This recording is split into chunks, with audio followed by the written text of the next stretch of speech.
Sherlock Holmes. Estudio en Escarlata. Capítulo 6. Tobias Gregson en acción. Al día siguiente, solo tenía la prensa palabras para el misterio de Brixton, según fue bautizado aquel suceso. Tras hacer una detallada relación de lo ocurrido, algún periódico le dedicaba además el artículo de fondo. Vine así al conocimiento de puntos para mí inéditos. Conservo todavía en mi libro de recortes numerosos extractos y fragmentos relativos al caso. He aquí una muestra de ellos. El Daily Telegraph señalaba que en la historia del crimen difícilmente podría hallarse un episodio rodeado de circunstancias más desconcertantes. El nombre alemán de la víctima, la ausencia de móviles y la siniestra inscripción sobre el muro puntaban conjuntamente hacia un ajuste de cuentas entre refugiados políticos o elementos revolucionarios. Los socialistas tenían varias ramificaciones en América y el Interfecto había violado sin duda las reglas tácitas del juego, siendo por ese motivo rastreado hasta Londres. Tras traer un tanto extemporáneamente a colación a la Behengerich, el agua Tofana, los Carbonari, a la marquesa de Brinvilliers, la teoría darwiniana, los principios de Malthus y el asesinato de la carretera de Radcliffe, el autor del artículo remataba su perorata con una admonición al gobierno y la recomendación de que los extranjeros residentes en Inglaterra fuesen vigilados más de cerca. Al Standard todo se le volvía a decir que esta clase de crímenes tendían a cundir bajo los gobiernos liberales. Estaba su causa en el soliviantamiento de las masas y la consiguiente debilitación de la autoridad. El finado era de hecho un caballero americano que llevaba residiendo algunas semanas en la metrópoli. Se había alojado en la pensión de Madame Charpentier, en Torquay-Terrace, Camberwell. El señor Joseph Stangerson, su secretario particular, le acompañaba en sus viajes. El martes día 4 habían partido los dos hacia Austin Station, con el manifiesto propósito de coger el expreso de Liverpool. No existían dudas sobre su presencia conjunta en uno de los andenes de la estación. Aquí se extraviaba el rastro de ambos caballeros hasta el ya referido hallazgo del cadáver del señor Drever en la casa vacía de Brixton Road, a muchas millas de distancia de Austin. ¿Cómo pudo la víctima alcanzar el escenario del crimen y hallar la muerte? Eran interrogantes aún abiertos. Acerca del paradero del señor Stangerson no se sabía absolutamente nada. Por fortuna, incumbía al señor Lestrade y al señor Gregson de Scotland Yard la investigación del caso, sobre cuyo esclarecimiento, dada la conocida pericia de ambos inspectores, cabría esperar pronto noticias. Según el Daily News, el crimen no podía ser sino político. El ejercicio despótico del poder y el odio al liberalismo propios de los gobiernos continentales arrojaban hacia nuestras costas a muchos hombres que acaso fueran excelentes ciudadanos, a no hallarse su espíritu estregado por el recuerdo de los padecimientos sufridos. Entre estas gentes regía un puntilloso código de honor, cuyo incumplimiento se castigaba con la muerte. No debía excusarse ningún esfuerzo en la búsqueda del secretario Stangerson, ni en la investigación de algunos puntos concernientes a los hábitos de vida del Interfecto. De gran importancia resultaba sin duda el descubrimiento de la casa donde éste se había hospedado, hazaña imputable enteramente a la perspicacia y energía del señor Gregson de la Scotland Yard. Sherlock Holmes y yo repasamos estas noticias durante el desayuno, con gran regocijo por parte de mi amigo. Ya le dije que independientemente de cómo discurriera esta historia, los laureles serían al floral para Gregson y Lestrade. Según qué visos tome la cosa. Da lo mismo, bendito de Dios. Si nuestro hombre resulta atrapado, lo habrá sido en razón de sus esfuerzos. Si por el contrario escapa, lo hará pese a ellos. Ocurre una cosa o la opuesta, llevan las de ganar. Un se trouve toujours un plus sot qui l'admire. ¿Qué demonios sucede? Exclamé yo, que se había producido de pronto en el vestíbulo primero y después en las escaleras un gran estrépito de pasos, acompañados de audibles muestras de disgusto por parte del ama de llaves. Va usted a conocer el ejército de policías que tengo a mi servicio en Baker Street, repuso gravemente mi compañero, y en ese momento se precipitaron en la habitación media docena de los más costrosos pilluelos que nunca haya acertado a ver. ¡Firmes!, gritó Holmes con bronca voz, y los 6 perdidos se alinearon enhiestos y horribles como 6 esfinges de quincallería. De aquí en adelante, prosiguió Holmes, será Wiggins quien suba a darme el parte, y ustedes se quedarán abajo. ¿Ha habido suerte, Wiggins? No, patrón, todavía no, dijo uno de los jóvenes. En verdad, no esperaba otra cosa. Sin embargo, perseveren. Aquí tienen su jornal. Dio a cada uno un chelín. Largo, largo, y no se les ocurra volver la próxima vez sin alguna noticia. Agitó la mano y los 6 chicos se precipitaron como ratas escaleras abajo. Un instante después, la calle resonaba con sus agudos chillidos.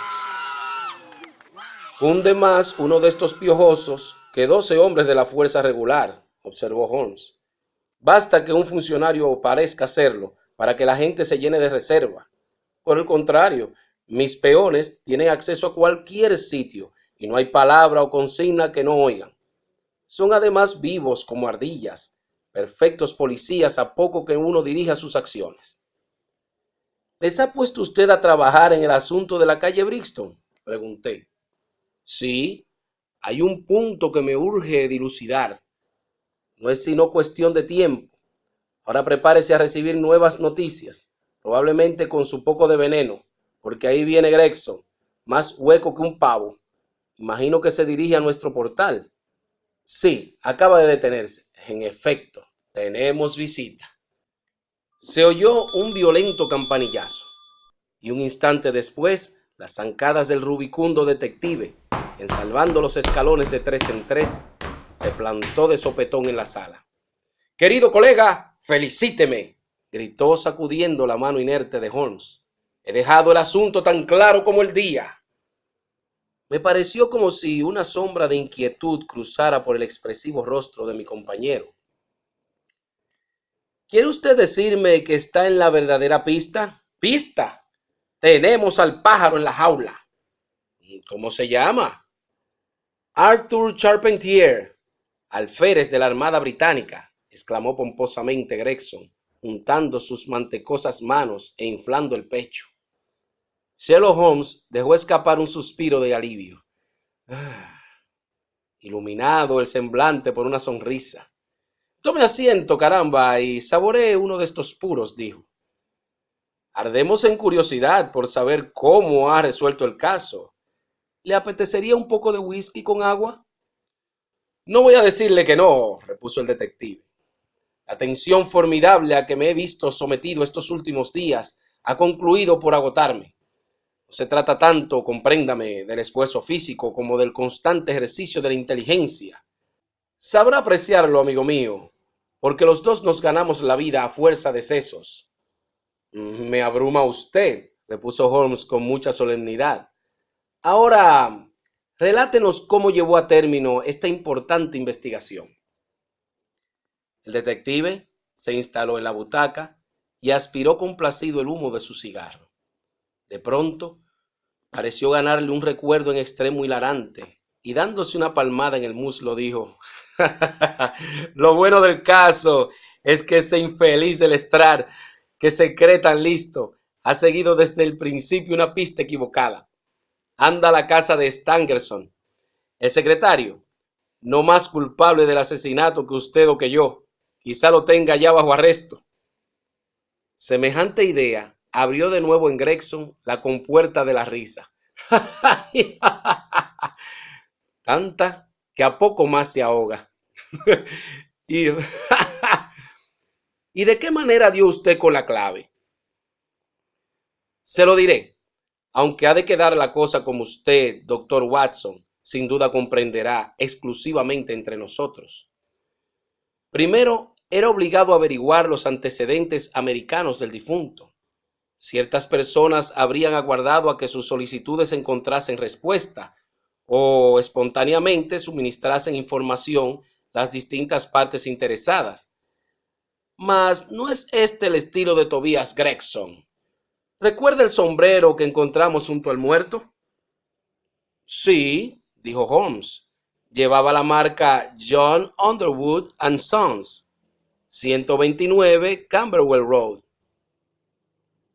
Gregson pareció al punto desarbolado. No sospechaba que lo hubiese usted advertido, dijo. ¿Ha estado en la sombrerería? No. Pues sepa usted, repuso con voz otra vez firme, que no debe desdeñarse ningún indicio, por pequeño que parezca. Para un espíritu superior, nada es pequeño, observó Holmes sentenciosamente. Bien, me llegué a ese Underwood y le pregunté si había vendido un sombrero semejante en hechura y aspecto al de la víctima. En efecto, consultó los libros y de inmediato dio con la respuesta.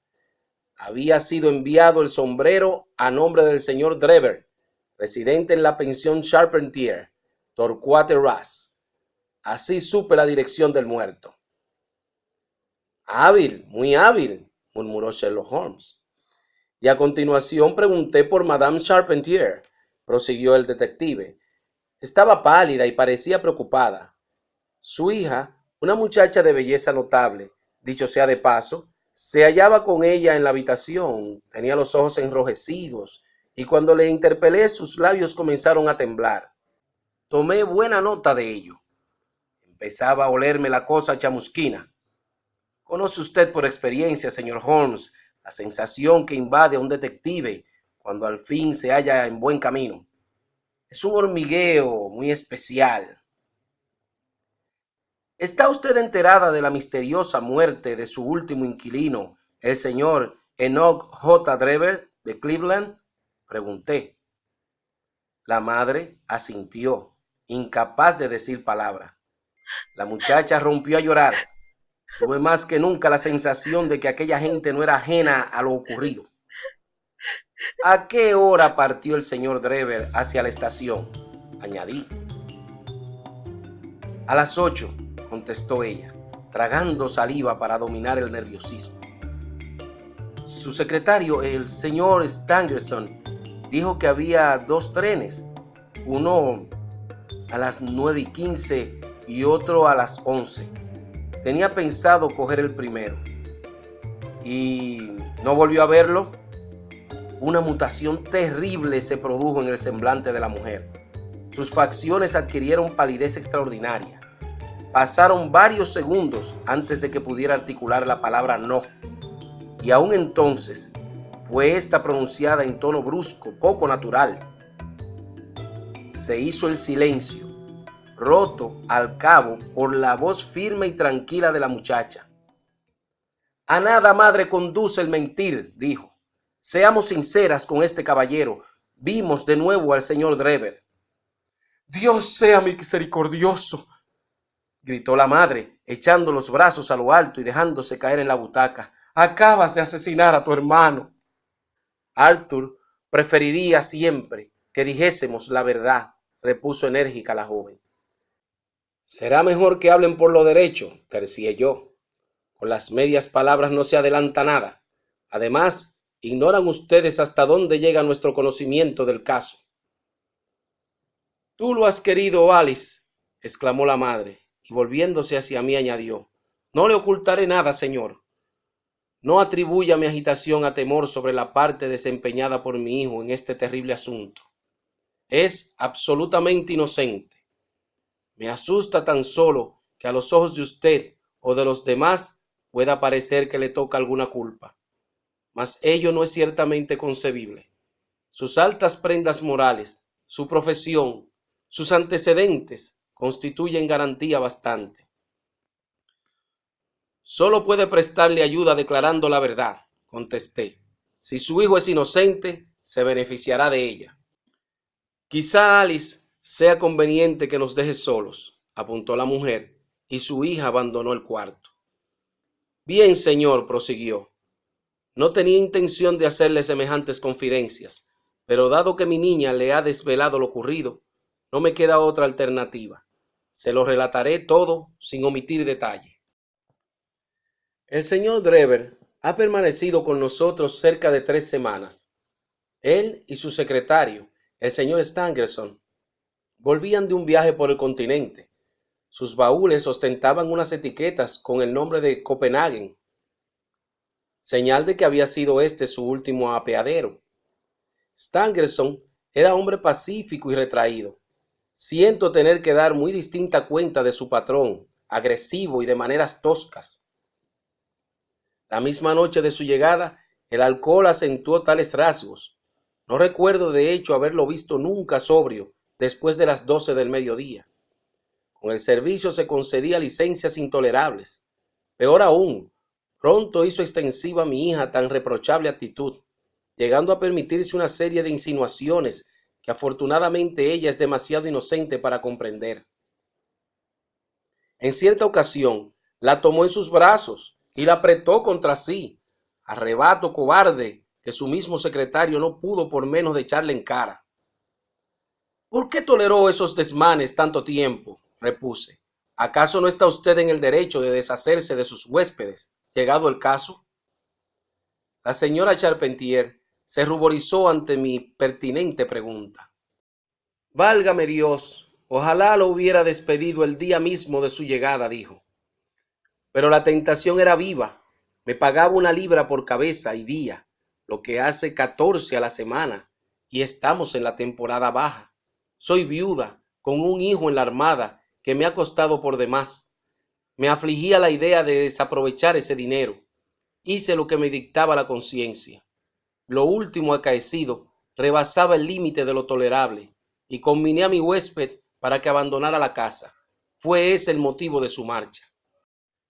Daba muestras de gran agitación, extremada evidentemente por el alcohol. Se abrió camino hasta la sala que ocupábamos mi hija y yo, e hizo algunas incoherentes observaciones acerca del tren, que según él no había podido tomar.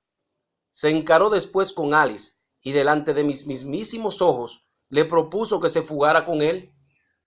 Eres mayor de edad, dijo, y la ley no puede impedirlo. Tengo dinero abundante. Olvida a la vieja y vente conmigo. Vivirás como una princesa. La pobre chiquilla estaba tan asustada que quiso huir, pero aquel salvaje la sujetó por la muñeca e intentó arrastrarla hasta la puerta.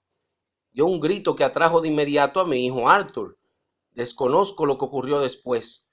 Oí juramentos y los ruidos confusos de una pelea. Mi miedo era tanto que no me atrevía a levantar la cabeza. Cuando al fin alcé los ojos, Arthur estaba en el umbral riendo y con un bastón en la mano. No creo que este tipo vuelva a molestarnos, dijo. Iré detrás suyo para ver qué hace. A continuación llegaba la noticia de la muerte del señor Drever. El relato de la señora Charpentier fue entrecortado y dificultoso. A ratos hablaba tan quedo que apenas se alcanzaba a oír lo que decía. Hice, sin embargo, un rápido resumen escrito de cuanto iba relatando, de modo que no pudiese existir posibilidad de error. Apasionante, observó Sherlock Holmes con un bostezo. ¿Qué ocurrió después? Concluida la declaración de la señora Charpentier, repuso el detective, eché de ver que todo el caso reposaba sobre un solo punto. Fijando en ella la mirada de una forma que siempre he hallado efectiva con las mujeres, le pregunté a qué hora había vuelto su hijo. ¿No lo sabe? No, dispone de una llave y entra y sale cuando quiere. ¿Había vuelto cuando fue usted a la cama? No. ¿Cuándo se acostó? Hacia las 11. de modo que su hijo ya llevaba fuera más de 2 horas. Sí, quizá 4 o 5. Sí. ¿Qué estuvo haciendo durante ese tiempo? Lo ignoro, repuso ella, palideciendo intensamente. Opino que las piezas encajan con pulcritud. Me divierte sobre todo pensar en las inútiles ideas y venidas del Lestrade. Temo que le valgan de poco. Pero caramba, aquí lo tenemos. Sí, era Lestrade, que había subido las escaleras mientras hablábamos y entraba ahora en la habitación. Eché sin embargo en falta la viveza y desenvoltura propios de su porte. Traía el semblante oscurecido y hasta en la vestimenta se percibía un vago desaliño. Había venido evidentemente con el propósito de asesorarse cerca de Sherlock Holmes, porque la vista de su colega pareció turbarle. Permaneció todo confuso en el centro de la estancia, manoseando nerviosamente su sombrero y sin saber qué hacer. Se trata, dijo por fin, del más extraordinario, incomprensible asunto que nunca me haya echado en cara. ¿Usted cree, señor Lestrade? Exclamó Gregson con voz triunfante. Sabía que no podría ser otra su conclusión. ¿Qué hay del secretario, el señor Stangerson? El secretario. El señor Joseph Stangerson, repuso Lestrade gravemente, ha sido asesinado hacia las 6 de esta mañana en el Private Hotel de Halliday.